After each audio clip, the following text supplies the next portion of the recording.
হেই যোদ্ধারা, নীরবতা তোমাদের নাম জানে। পৃথিবী জাগার আগে, হট্টগোল শুরু হবার আগে, সবাই যেই রূপ চায় তোমাকে দেখবে, তার আগেই একটা সময় থাকে, ঘুম আর বিশৃঙ্খলার মাঝের একটা পবিত্র জায়গা। আর সেই সময় তুমি ঠিক করো কোন কণ্ঠস্বর তোমার সাথে সারাদিন চলবে। বেশিরভাগ মানুষ সেই ক্ষমতা ছেড়ে দেয় পা মেঝেতে পড়ার আগেই। তারা ফোন হাতে নেয়, অন্যদের ঝলমলে জীবনের ভিডিও দেখে, বাইরের জগৎকে তাদের পরিচয় দিতে দেয়, তারা নিজেই নিজেকে চিনবার আগেই। তারা মনে রাখত তারা কে হতে চায়, কিন্তু তুমি না, আর এখন আর না। মার্কাস অরেলিয়াস প্রতিদিন সকালে নিজের কাছে চিঠি লিখত। সাম্রাজ্যের জন্য কোনো ঘোষণা না, সৈন্যদের জন্য কোনো আদেশ না, শুধু সাধারণ কিছু স্মরণীয় কথা। দিনের ঝড় শুরু হবার আগে নিজের আত্মাকে ধরে রাখার জন্য কথা। সে একটা ব্যাপার বুঝত যা বেশিরভাগ মানুষ মিস করে। সকালে নিজের সাথে যে কথোপকথন হয় তা শুধু তোমার দিনের ওপর প্রভাব ফেলে না, এটা তোমার জীবনটাই গড়ে তোলে। তোমার মন সবসময় শোনে। তুমি নিজের কাছে যে প্রতিটি কথা বলো তা রেকর্ড হয়। বিচার, প্রতিটা সমালোচনা, প্রতিটা উৎসাহ, এসবই তোমার বাস্তবতাকে গড়ে তোলে সেই রেকর্ডিংগুলো থেকে। তাই প্রশ্নটা এই না তুমি নিজেকে প্রোগ্রাম করছো কি না, করছই। আসল প্রশ্ন হলো তুমি কি সেটা ইচ্ছে করেই করছো। এই 5টা জিনিস যা তুমি এখন শিখতে যাচ্ছ, এগুলো শুধু সুকথা বা পজিটিভ চিন্তার স্টিকার না, যেগুলো ভাঙা আয়নায় লাগানো হয়। এগুলো বাস্তব সত্য, অস্বস্তিকর, শক্তিশালী, জীবন বদলে দেওয়ার মতো সত্য, যেগুলো অনেকেই এড়িয়ে যায়, কারণ এগুলোতে দরকার একটা বিরল জিনিস, নিজের সাথে সৎ আলোচনা। সকালটা একটা যুদ্ধক্ষেত্র, আর শত্রু বাহিরে নয়। শত্রু হলো সেই আওয়াজ যা বলে তুমি যথেষ্ট না, তুমি অনেক দেরি করেছ, তুমি ইতিমধ্যেই ব্যর্থ হয়েছ। সেই আওয়াজ অনেকক্ষণ ধরে জিতছে, আজ সেটা বদলাবে। প্রথম নীরব মুহূর্তগুলিতে তুমি নিজেকে যা বলো সেটা তোমার রক্ষা কবচ তৈরি করবে বা ক্ষত সৃষ্টি করবে। সেটা আগুন জ্বালাবে বা আগুনের ছাইয়ে পানি ঢালবে। আর এক কথাও কেউ বলে না, তোমার প্রস্তুত বোধ করার দরকার নেই। প্রথমে পুরোপুরি বিশ্বাস করতেও হবে না, শুধু বলতেই হবে। সত্য অন্ধকারে ধীরে ধীরে বেড়ে ওঠে। এই 5টা কোনো নতুন মানুষ হবার ব্যাপার নয়, এগুলো হলো তোমার নিজের সেই আসল পরিচয় মনে করার, যেটা সব সন্দেহের আড়ালে, দাগের নিচে, আর তোমাকে তোমার সীমাবদ্ধতা নিয়ে যেসব গল্প শোনা হয়েছে তার তলায় লুকিয়ে আছে। তোমার সকালে যে রুটিন করো সেটা কোনো কাজের চাপ মনে হওয়া উচিত না। এটা যেন বাড়িতে ফিরে আসার মতো লাগে, যেন অবশেষে সেই কণ্ঠস্বর শুনতে পাও যেটা খুঁজছিলে অন্য সবাইতে। সেই কণ্ঠস্বরটা সবসময় তোমার ভেতরেই ছিল, শুধু কথা বলার অনুমতি চাইছিল। তাই তোমার পারমিশন নিয়ে নাও। আরও গভীরে যাওয়ার আগে লাইক বাটনে ক্লিক করো, কমেন্টে এই অ্যাফার্মেশনটা লেখো, আমি সেই ভয়েস বাছাই করি যা আমাকে গড়ে তোলে। যাদের এটা শুনতে দরকার তাদের সঙ্গে শেয়ার করো। এই চ্যানেলটা সাবস্ক্রাইব করো, আর ভিডিওর কোনো পার্ট স্কিপ করো না। এটা কোনো সাধারণ মোটিভেশনাল ভিডিও না, এটা সেই প্ল্যান যা তোমার সবকিছু বদলে দেবে। প্রথমটা, আমি ঠিক সেখানে আছি যেখানে আমাকে থাকা উচিত। তুমি পিছিয়ে নেই। এখনই জোরে জোরে বলো, আমি ঠিক সেখানে আছি যেখানে আমাকে থাকা উচিত। তোমার মন কিভাবে লড়াই করছে সেটা অনুভব করো। ওই প্রতিরোধটা, সেটা বছরগুলোর তুলনার বিষ যা তোমার শান্তি নষ্ট করছে। প্রতিবার যখন তুমি তোমার অধ্যায় 3কে কারো অধ্যায় 20-র সাথে মাপো, ঠিক সেইটাই। যে মিথ্যে তোমাকে বলে এখনও তোমার পথ অনেক দূরে থাকা উচিত ছিল। কিন্তু আসল সত্য যা তোমাকে মুক্ত করবে সেটা হলো তোমার সময়টাই তোমার বিপর্যয় নয়। সেনিকা একবার এমন একজন বন্ধুকে লিখেছিলেন যিনি অনুশোচনায় ডুবে গিয়েছিলেন, তাৎক্ষণিকভাবে জীবন শুরু করো এবং প্রতিটি আলাদা দিনকে আলাদা জীবন হিসেবে গণ্য করো। তিনি তাকে অতীতকে অগ্রাহ্য করতে বলছিলেন না, তিনি তাকে স্মরণ করিয়ে দিচ্ছিলেন যে এই মুহূর্তটাই একমাত্র মুহূর্ত যা সত্যিই আছে, বাকিটা সব ছায়া। তুমি ছায়া নিয়ে ঘুরছ। সেই মানুষটা যেই তুমি ভেবেছিলে এখনও হয়েছ, সেই স্বপ্নগুলো যেগুলো তুমি মনে করেছিলে আগেই সত্যি হবে, তোমার জীবনের সেই ভার্সন যেটা শুধু তোমার কল্পনাতেই আছে। আর তুমি যা নেই সেটা নিয়ে দুঃখ করছো, তাতে তোমার যা আছে সেটা মিস করে যাচ্ছ। দেখো তুমি কোথায় আছো, সত্যি দেখো, হতাশার চোখে নয়, যেটা হওয়া উচিত ছিল তার ফিল্টার দিয়ে নয়, শুধু এই মুহূর্তের খাঁটি সত্যিটা দেখো। তুমি এখনও এখানে আছো। তোমাকে ভাঙার জন্য যতই কিছু হয়েছে, যতই ব্যর্থতা এসেছে, যা মনে হয়েছিল শেষের মতো, যত দরজা তোমার মুখে বন্ধ হয়েছে, তবুও তুমি দাঁড়িয়ে আছো। এটা কোনো দুর্ঘটনা না। প্রতিটা ভ্রাম্যমান পথ তোমার এমন জ্ঞান দিয়েছে যা সরাসরি রাস্তা কখনো দিতে পারত না। প্রতিটা বিলম্ব তোমাকে সেই কিছু থেকে রক্ষা করেছে যা তোমার জন্য তখন প্রস্তুত ছিল না। প্রতিটা না তোমাকে এমন একটি হ্যাঁয়ের দিকে নিয়ে গেছে যা তুমি তখনও দেখতে পায়নি। কিন্তু তুমি যা পাওয়ার কথা সেটা পাবে না যদি তুমি এখনও যা পাওয়া যায়নি তাতে বিষণ্ণ থাকো। যখন তুমি নিজেকে বলো, আমি ঠিক সেই জায়গায় আছি যেখানে থাকা উচিত, তুমি কোনো ভুল সিদ্ধান্ত নিচ্ছ না, তুমি উন্নতি থেকে সরে আসছ না, তুমি আসলে অনেক বড় কিছু করছো। তুমি শুরু করার জায়গাটা মেনে নিচ্ছ, আর তুমি সেই দৌড়ি চালাতে পারবে না যেটায় তোমার থাকার কথা তুমি মেনে নাওনি। এই বিশ্বাস তোমার অন্যদের সঙ্গে নিজের তুলনা করার ফাঁদটা ভেঙে দেয়, কারণ তুমি যখনই নিজের অবস্থান মেনে নেবে তখনই তুমি তাদের সঙ্গে নিজেকে তুলনা করা বন্ধ করে দেবে যারা তোমার দৌড়েই নেই। তাদের পথ তোমার পথ না, তাদের সময়সীমা তোমার সময়সীমা না, সময়ের হিসাব করলে চলবে না। তাদের সফলতার মানদণ্ড তোমার নয়। তোমার যাত্রার একটা উদ্দেশ্য আছে যেটা তাদের নেই, আর তাদের যাত্রার একটা উদ্দেশ্য আছে যা তোমার দরকার নেই। এই জগতে কোনো প্রতিযোগিতা নেই, শুধু ধীরে ধীরে নিজেকে খোলে। ভাবো একটা বীজ জমে আছে অন্ধকার মাটির নিচে। যদি ওই বীজটা ভাবতে পারত, হয়তো মনে করত পিছিয়ে পড়েছে, পাশের গাছটা দেখে হতাশ হয়তো। কিন্তু বীজটা জানে না যে এই অন্ধকার তার জন্য জরুরি, যে এই চাপই তাকে ভেঙে বেরোয়, যে মাটির নিচে থাকা কোনো বাধা নয়, মরার মতোই মনে হবে। তুমি চাপা পড়ে আছো, কিন্তু ভেঙে বেরোবার সময় আসছে। কাল সকালে ঘুম থেকে উঠে নিজের কাছে বলবে, আমি ঠিক যেখানে থাকা উচিত সেখানে আছি। তুমি পুরো মহাবিশ্বের কাছে একটা ঘোষণা দিচ্ছ, আমি আর শুরু করার অনুমতি পাওয়ার জন্য অপেক্ষা করছি না। আমি আর কিছু পাওয়ার আগ পর্যন্ত শান্তি পেছানোর চিন্তা করছি না। আমি এই মুহূর্তটাকে পবিত্র, যথেষ্ট এবং নতুন করে শুরু করার একদম সঠিক জায়গা হিসেবে মেনে নিচ্ছি। আর এটাই ঘটবে যখন তুমি এমন করবে। চিন্তার চাপ কমে যাবে, হতাশা ধীরে ধীরে কমে আসে। সেই উন্মত্ত উৎসাহ যা সুযোগগুলোকে দূরে ঠেলে দিত, সেটা বদলে যায় একরকম চুম্বকীয় শান্তিতে। মানুষ সেটা অনুভব করে, দরজাগুলো সেটা বুঝতে পারে, জীবন ওর প্রতিক্রিয়া দেখায়। তুমি ধাওয়া করা বন্ধ করো আর আকর্ষণ শুরু করো। এর মানে তুমি অলস হয়ে যাও না, এর মানে তুমি শক্তিশালী হয়ে ওঠো। অভাব থেকে সংগ্রাম করা আর উপস্থিতি থেকে গড়ে ওঠার মধ্যে অনেক বড় পার্থক্য আছে। একটাই তোমাকে ক্লান্ত করে, অন্যটাই তোমাকে জোরদার করে। তুমি এখন যেখানে দাঁড়িয়ে আছো সেখানে তোমার পরবর্তী যাত্রার সব উপকরণ আছে। তোমার চারপাশের মানুষগুলো, তুমি, তোমার কাছে থাকা সব রিসোর্স, যে লেসেনগুলো তুমি আগে থেকেই শিখেছ, যে শক্তি তুমি গঠন করেছ, সবই তো এখানে আছে। শুধু দেখতে পারছ না কারণ তোমার দৃষ্টি অন্য কোথাও ছিল। তাই এখন চোখ ঘরে নিয়ে আসো। তোমার এই মুহূর্তের অধ্যায় কোনো অপেক্ষার ঘর না, এটা কোনো প্লেস হোল্ডার না যেন আসল জীবন শুরু হয়। এটা থেকেই শুরু। এটাই তোমার আসল জীবন, জটিল, অসম্পূর্ণ, পবিত্র। আর যখন তুমি নিজের কাছে বলো তুমি ঠিক সেখানে আছো যেখানে দরকার, তখন তুমি নিজের জন্য একটা অনুমতি দাও থামার। প্র্যাকটিস করে মাঝে মাঝে জীবন শুরু করো। ব্রহ্মাণ্ড কখনো তোমার সঙ্গে ভুল করেনি, একবারও না। প্রতিটা জায়গায় ইচ্ছাকৃত, প্রতিটা সময়ের একটা মানে আছে, এমনকি যেগুলো কষ্ট দেয়, বিশেষ করে যেগুলো কষ্ট দেয়। তুমি পিছিয়ে নও, তুমি তৈরি হচ্ছ। আর তৈরি হতে যত সময় লাগে ঠিক ততটাই লাগে। কাল সকালে সন্দেহ ঢুকে পড়ার আগে, তুলনা শুরু হলে আগে বলো, আমি ঠিক যেখানে দরকার সেখানে আছি। আর সত্যিই বিশ্বাস করো। নিচে এই কথাগুলো টাইপ করো আর জোরে বলো, আমার সময়টাই একদম সঠিক। দ্বিতীয়ত, আমি নিজেকে নতুন করে শুরু করার অনুমতি দিই। তোমার আজকের দিনে কালকের বোঝা বহন করতে হবে না। যে ভুল তুমি করেছিলে, যে নিজের সেই সংস্করণে তুমি লজ্জা পেও, যে সিদ্ধান্তের জন্য তুমি আফসোস করো, তুমি যা ছিলে সব কিছু তুমি ফেলে দিতে পারো। তুমি নতুন করে শুরু করার অধিকার রাখো। তুমি আবার শুরু করতে পারো, কোনো একদিন নয়, ঠিক এখন, আজ সকালে। মায়া অ্যাঞ্জেলো একবার বলেছিলেন, যতদিন তুমি ভালো কিছু জানো না ততদিন তোমার যেটা ভালো লাগে করো। তারপর যখন তুমি ভালো কিছু জানতে পারবে তখন আরও ভালো করো। তিনি বলছিলেন না সম্পূর্ণতার কথা বলছিল না, সে বলছিলেন অনুমতির কথা। বিকশিত হওয়ার অনুমতি, শেখার অনুমতি, নতুন কেউ হওয়ার অনুমতি। যেই তুমি ছিলে সেই ওজন টেনে না নিয়ে। কিন্তু তুমি সেই অনুমতি দিতে চাইছ না। এমন জিনিসের জন্য নিজেকে শাস্তি দিচ্ছ যেগুলো তুমি বদলাতে পারো না। এমন কথোপকথন বারবার মনে করো যা তুমি আর ফিরিয়ে আনতে পারো না। নিজেকে অতীতের সেই সংস্করণের বন্দী করে রেখেছ যেটা এখন আর নেই। তুমি আর সেই মানুষটা নও, অনেক দিন ধরে তো নও। তারপরেও তুমি তাদের লজ্জা যেন নিজের মতো করে পরিধান করছো। পরিচয় এটা না, প্রতিটা সূর্যোদয়ে একটা ডাক, একটা মহাজাগতিক রিসেট বাটন, নতুন একটা গল্প লেখার সুযোগ। কিন্তু তোমাকে সেই ডাকে সাড়া দিতে হবে। তোমাকে ভাবা বন্ধ করতে হবে যে তোমার অতীতের ভুলগুলো তোমাকে চিরতরে তোমার ভবিষ্যতের সম্ভাবনা থেকে বাদ দিয়েছে। তা নয়। যখন তুমি নিজের কাছে বলো, আমি নিজেকে আবার শুরু করার অনুমতি দিচ্ছি, তখন তুমি একটা চক্র ভাঙছ যা তোমাকে আটকে রেখেছিল। নিজেকে শাস্তি দেওয়ার সেই চক্র, ভাবার যে তুমি আরেকটা সুযোগ পাওয়ার যোগ্য নও, যে উন্নতি করতে গেলে সম্পূর্ণতার পেছনে ছুটছ, উন্নতির জন্য নও।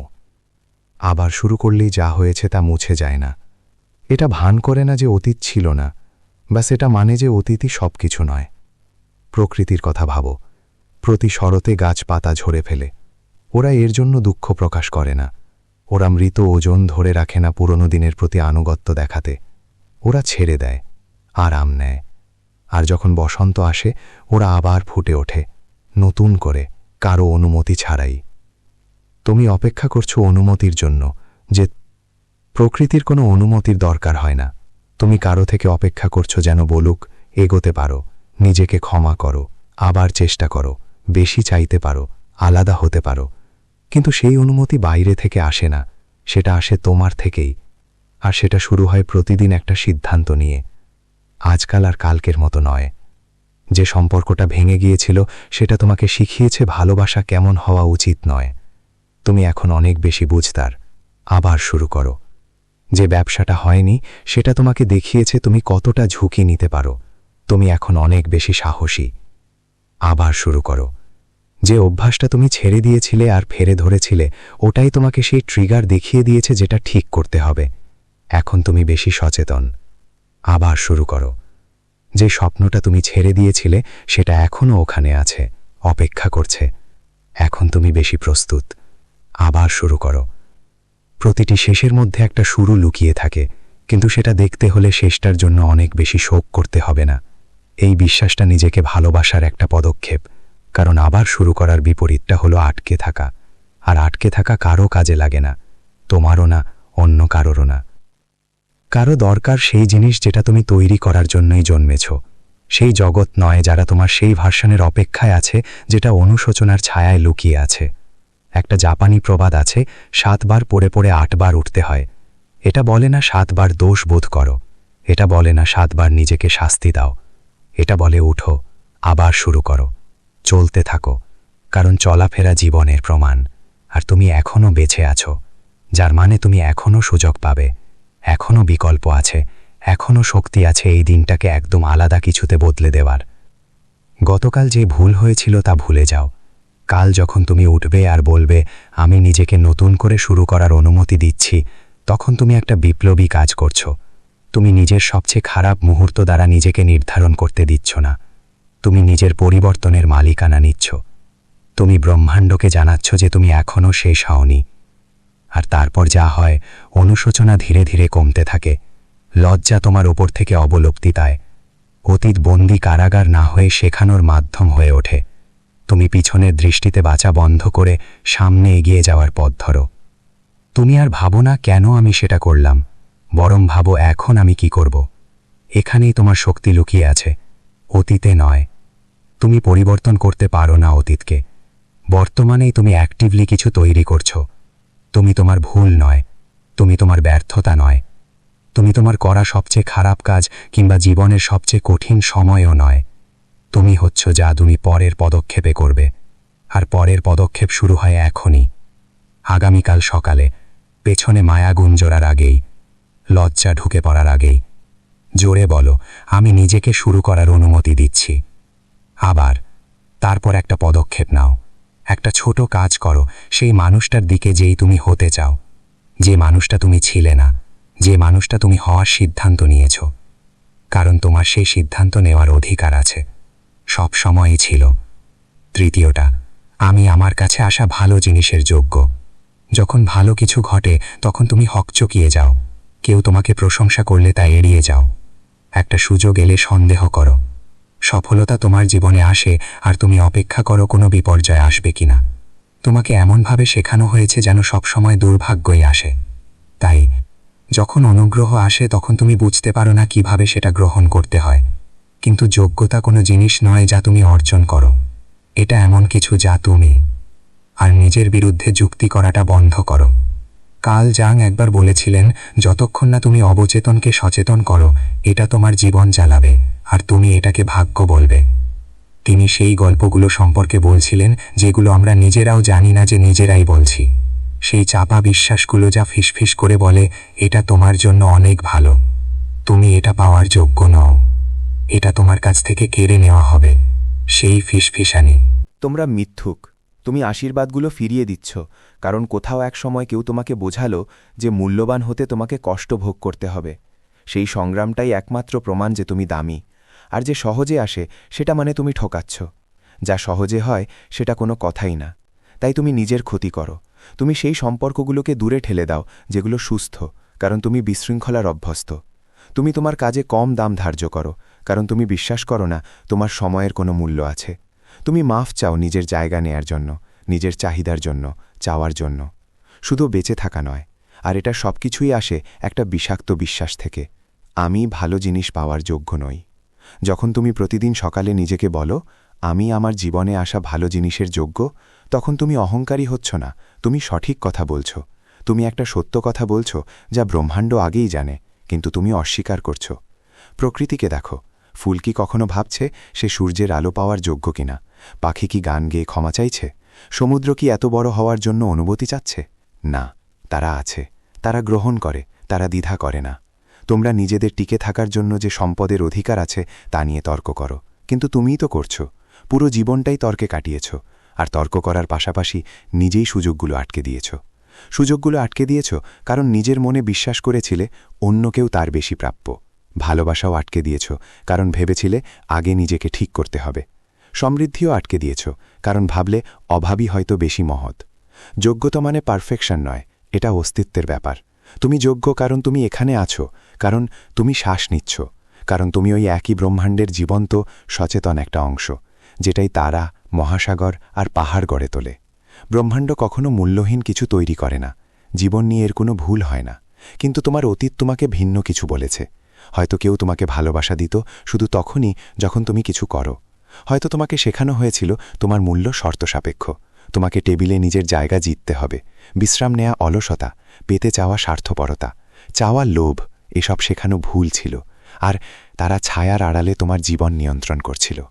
যখন তোমার জীবনে ভালো কিছু আসে, সেটা কোনো দুর্ঘটনা নয়, সেটা কোনো ভাগ্যের খেলা নয়, সেটা কোনো ভুল নয় যা ঠিক করা হবে। এটা মহাবিশ্ব ঠিক যেমনটা হওয়া উচিত তেমনই কাজ করছে। ফুল ফোটে, নদী বয়ে চলে, আর ভালো কিছু মানুষের জীবনে আসে, তোমার জীবনেও।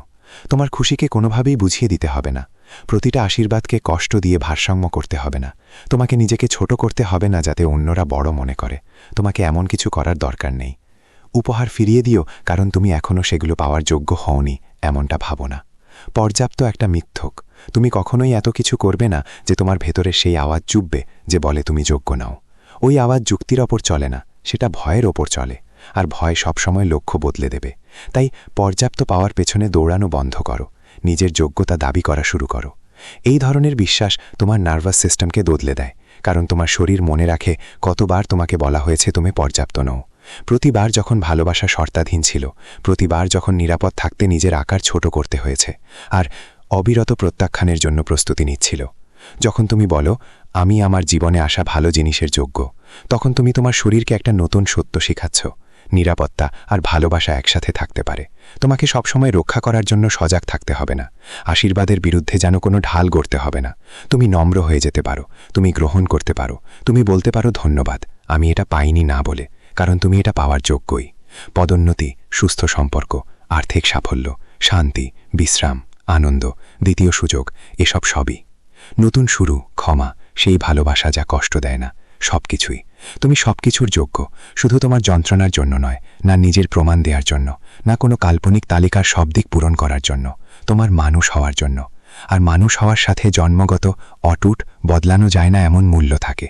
কাল সকালে যখন তুমি উঠবে, দায়বোধ ঢুকে পড়ার আগে, নিজেকে সন্দেহের আওয়াজ শোনার আগে জোরে বলো আমি ভালো কিছু পাওয়ার যোগ্য। যখন কিছু ভালো লাগে তখন তা এড়িয়ে যেও না, পাল্টে বলো না, ছোট করে দেখিও না। সেটা যেমন উপহার এসেছে তেমনই গ্রহণ করো।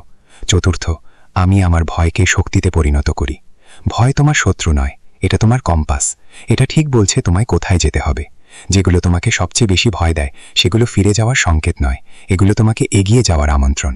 কিন্তু তুমি সারা জীবন ভয় থেকে পালিয়ে চলেছ, কথাবার্তা এড়িয়েছ, সিদ্ধান্ত নিতে দেরি করেছ। নিরাপদ পথ বেছে নেওয়া, ছোট হয়ে থাকা, আর প্রতিবার দৌড়ানোর সঙ্গে সঙ্গে ভয়ের আওয়াজ জোরে ওঠে, শক্তিশালী হয়, আরও বিশ্বাসযোগ্য হয়। ভাবো তো, যদি তুমি দৌড়ানো বন্ধ করো, যদি তুমি ঘুরে দাঁড়াও আর ভয়টাকে কাজে লাগাও। নেলসন ম্যান্ডেলা ২৭ বছর কারাগারে কাটিয়েছেন, আর যখন বের হয়ে এলেন তিনি এমন কিছু বললেন যা ইতিহাস বদলে দিল। আমি শিখেছি সাহস মানে ভয়কে না থাকা নয়, বরং তার উপরে জয়লাভ করা। সাহসী মানুষ হল সে নয় যে ভয় পায় না, বরং সে যে ভয়কে জয় করে। তিনি ভয় চলে যাওয়ার জন্য অপেক্ষা করেননি, তিনি ভয়ের মধ্যে দিয়ে হেঁটেছেন। আর পাশে ছিল স্বাধীনতা, শুধু তার জন্য না, পুরো এক জাতির জন্য। তোমার ভয় আসলে কিছু রক্ষা করছে, সাধারণত সেটা তোমার পুরনো ভার্সনকে রক্ষা করে, যেটা নিরাপদ থেকে বাঁচে, ঝুঁকি না নিয়ে, অদৃশ্য থেকে। সেই ভার্সন একসময় তোমার কাজে লেগেছিল, কিন্তু এখন সেটা তোমাকে শ্বাসরুদ্ধ করছে। যখন তুমি নিজেকে বলো, আমি আমার ভয়কে জ্বালানিতে বদলে দিই, তখন তুমি একটা বড় বদল আনছ। তুমি আর ভাবছ না যদি আমি ব্যর্থ হই, তুমি ভাবছ যদি এই ভয়টা, এইটাই কি আমার সফল হবার জন্য দরকারি শক্তি? কারণ তাই তো, ভয় আর উত্তেজনা এক জায়গায় থাকে তোমার দেহে, একই দ্রুত ধরফরানো হৃদয়, একই ফুসফুসের কম শ্বাস, একই তীক্ষ্ণ সচেতনতা। পার্থক্য শুধু তোমার নিজের দেওয়া গল্পে, যা তুমি নিজের কাছে বলো ঘটছে কি। এক গল্প বলে বিপদ, পিছিয়ে যাও, আর একটা বলে সুযোগ, এগিয়ে যাও। একই অনুভূতি, আলাদা ফলাফল। তোমার জীবনের প্রতিটি বড় সাফল্য চিন্তা করো, প্রতিটি মুহূর্ত যার জন্য তুমি গর্বিত, যখন তুমি নিজেকেই অবাক করেছিলে তুমি যা করতে পারো তার চেয়েও বেশি কিছু। আমি গ্যারান্টি দিচ্ছি তোমার ভয় ছিল ঠিক তখনই যখন তুমি কথা বলার জন্য এগিয়ে গেছো, যখন তুমি ঝাঁপ দিয়েছ নতুন কিছু করার জন্য। তখন ভয় তোমাকে থামায়নি, বরং সেটা তোমাকে শক্তি জুগিয়েছিল। কিন্তু কোথাও পথে তুমি ভয়কে সত্যি ভাবতে শুরু করেছ, অনুভূত না করে। তুমি সেটা সত্যি হিসেবে মানতে শুরু করেছ। আসলে এটা একটা সংকেত যে তুমি বাড়তে চলেছ। যখন প্রেজেন্টেশনের আগে ভয় লাগে, সেটা তোমাকে বলছে তুমি ফেল করবে না, বরং বলছে এটা গুরুত্বপূর্ণ, তুমি যত্নশীল, তুমি তোমার আরামদায়ক জোনের বাইরে বেরিয়ে যাওয়া, যেখানে সব উন্নতি ঘটে। যখন কঠিন কোনো কথোপকথনের আগে ভয় লাগে, তখন সেটা বলতে চায় এড়িয়ে যাও না। এর মানে হলো এই কথাবার্তায় কিছু বদলানোর ক্ষমতা আছে, মনোযোগ দাও, পুরোপুরি উপস্থিত থেকো। যখন নতুন কিছু শুরু করার আগে ভয় লাগে, তখন সেটা প্রমাণ নয় তুমি প্রস্তুত নও, এটা প্রমাণ তুমি বেঁচে আছো, সচেতন আছো, পরিবর্তনের গণ্ডির ওপর দাঁড়িয়ে আছো। যারা অসাধারণ কাজ করে তারা কখনো ভয়ের কিছু নেই, তারা ভয় পায় তবু এগিয়ে চলে। তারা শিখেছে ভয়কে ভাবতে, জানো সেটা প্রমাণ তারা সঠিক পথে আছেন। জানো সেই স্বপ্নটা যেটা তুমি টালছ, যা রাত জাগিয়ে রাখে, যা তোমার নিঃশব্দ মুহূর্তগুলোতে ফিসফিস করে? ভয় সেই দরজাটা পাহারা দিচ্ছে, আর একমাত্র পথ ওই দরজার বাইরে যাওয়ার হলো বুঝে নেওয়া যে ভয় কোনো তালা নয়, এটা একটা পরীক্ষা।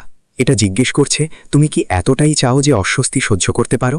তুমি কি নিজের উপর এতটা বিশ্বাস রাখো যে চেষ্টা করবে? তুমি কি ভেঙে পড়ার কথা ভেবেও এগোতে প্রস্তুত? তুমি কি সেই নিজের সঙ্গে দেখা করতে পারবে যে তুমি এই ভয়ের অন্য পাশে আছো? তোমার এই উত্তরই সব কিছু ঠিক করবে।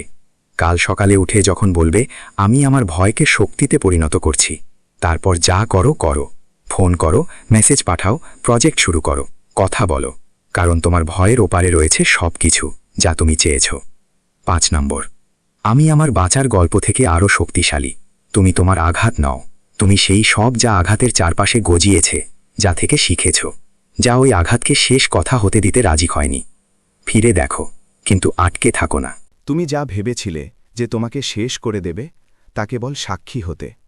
সেই ক্ষতিগুলো যা চিরস্থায়ী মনে হয়েছিল, সেই বিশ্বাসঘাতকতাগুলো যা তোমার বিশ্বাস ভেঙে দিয়েছিল, সেই ব্যর্থতাগুলো যা তোমাকে চেষ্টা বন্ধ করতে বাধ্য করেছিল, সেই মুহূর্তগুলো যখন হাল ছেড়ে দেওয়াই একমাত্র যুক্তিসঙ্গত বিকল্প মনে হচ্ছিল। তুমি এখনও এখানে আছো, বদলে গিয়েছ, অক্ষত নও, কিন্তু দাঁড়িয়ে আছো, শ্বাস নিচ্ছ, এই শব্দগুলো পড়তে পারছ, এবং তোমার ভেতরে কিছু জেগে উঠছে যা মনে করিয়ে দিচ্ছে আসল শক্তি কি। ফ্রিডরিক নিটশে লিখেছিল, যা আমাদের মেরে ফেলতে পারে না তা আমাদের শক্তিশালী করে তোলে। কিন্তু তিনি সেই অংশটা বাদ দিয়েছিলেন যেখানে এটা আমাদের আরও বুদ্ধিমান করে তোলে, আরও সহানুভূতিশীল, নিজের ধৈর্যের ব্যাপারে আরও সচেতন, আর সেই সাধারণ মুহূর্তগুলোর জন্য কৃতজ্ঞ যেগুলোকে আমরা আগে তুচ্ছ ভাবতাম। তোমার দাগগুলো দুর্বলতার প্রমাণ নয়, এগুলো বাঁচার সাক্ষী। যেসব যুদ্ধ তুমি লড়ে গেছ যখন কেউ দেখছিল না, যখন কেউ উল্লাস করছিল না, যখন তোমার ছেড়ে যাওয়ার যথেষ্ট কারণ ছিল, তবু তুমি কোনো না কোনোভাবে চালিয়ে যাওয়ার কারণ খুঁজে পেয়েছ। যখন তুমি প্রতিদিন সকালে নিজেকে বলো আমি আমার পেরেজিততার থেকে শক্তিশালী, তখন তুমি নিজেকে ছোট করে দেখাচ্ছ না, বেদনা। তুমি ছলনা করছো না যে কিছু ব্যথা লাগেনি। তুমি শোক, রাগ বা বিভ্রান্তির ওপর দিয়ে তাড়াহুড়ো করে যাচ্ছ না। তুমি একটা শক্তিশালী কিছু ঘোষণা করছো। সেই অভিজ্ঞতাই তোমাকে নির্ধারণ করে না, বরং তা তোমাকে পরিশোধিত করেছে। বেশিরভাগ মানুষ তাদের অতীতকে শৃঙ্খল মতো বহন করে। তারা তাদের ট্রমার মাধ্যমে নিজেদের পরিচয় দেয়। তারা তাদের কষ্টের ওপর ভিত্তি করে নিজেদের পরিচয় গড়ে তোলে। তারা তাদের ক্ষতগুলোকে এমন একটা ব্যাজের মতো পরে রাখে যা বলে এটাই কারণ আমি পারি না। কিন্তু তুমি শিখছ তোমার অতীতকে জ্ঞান হিসেবে বহন করতে। একটা জাপানি শিল্প আছে, একটা পদ্ধতি আছে যাকে বলে কিনসুগি। একটা বাটি ভাঙলে সেটা ফেলে দেবার বদলে বা ফাটাটা ঢাকবার বদলে তারা ওটা সোনায় মেরামত করে। তারা ফাটাটা সুন্দর করে তোলে। ফাটাটা হয়ে যায় বাটির সবচেয়ে দামি অংশ। তুমি সেই বাটি, যেখানে তোমার ভাঙন হয়েছে ঠিক সেখানেই এখন তোমার আলো প্রবেশ করে, সেখানেই তোমার সহানুভূতি বাস করে, সেখানেই তোমার শক্তি গড়ে উঠেছে। সেগুলোই তোমাকে অনন্য করে তোলে। কারণ জীবন যখন সহজ তখন যে কেউ মজবুত হতে পারে। সবকিছু ঠিকঠাক চললে যে কেউ ইতিবাচক থাকতে পারে। যে কেউ পারে যখন রাস্তা স্পষ্ট আর গন্তব্য নিশ্চয়, তখন চলতেই থাকো। কিন্তু তুমি চলতে থাকলা যখন রাস্তা হারিয়ে গেল, যখন গন্তব্য অসম্ভব লাগছিল, যখন সব যুক্তিসঙ্গত কারণ থামতে বলছিল।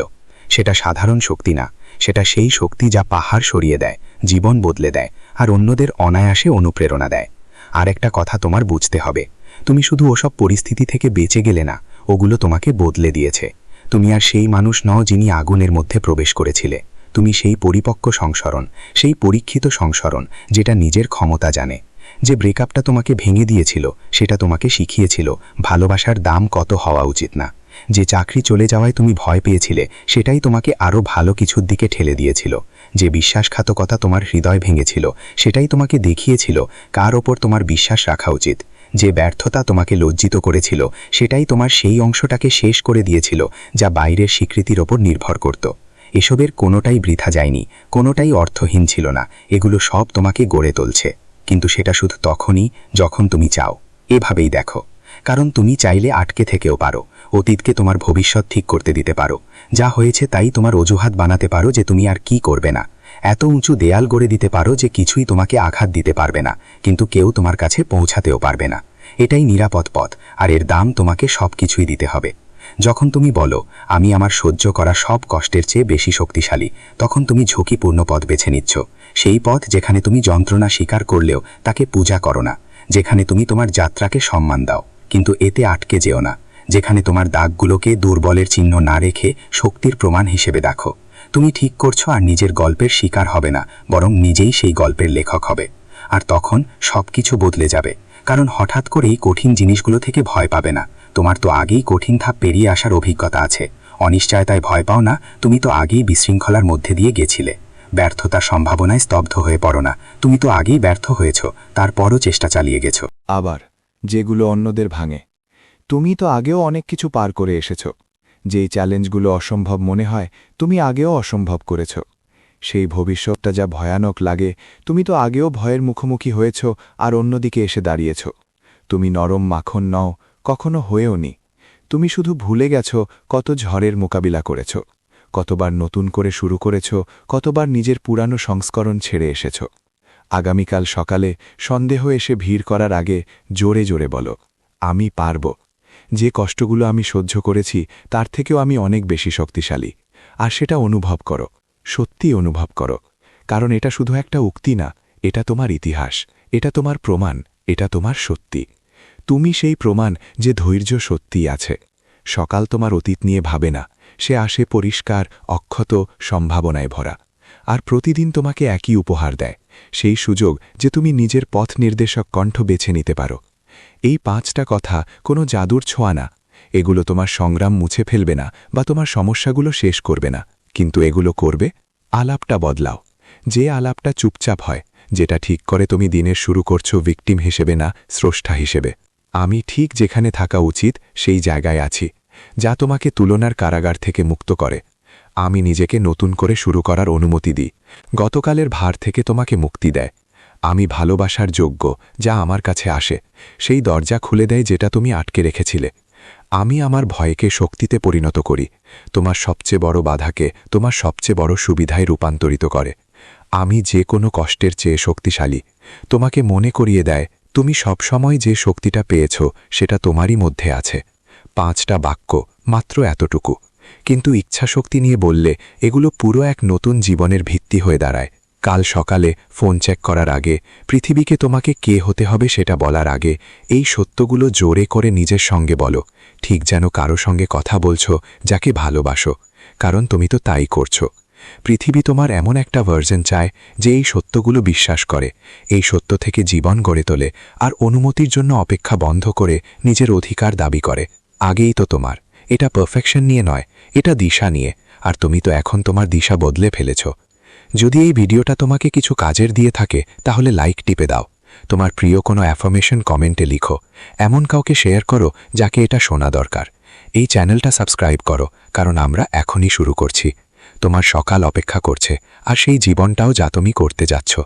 নিচে এই অ্যাফার্মেশনটা পোস্ট করো আর নিজের মতো করে বিশ্বাস করো, আমি আমার সকালগুলোতে জীবনের শক্তি দিই।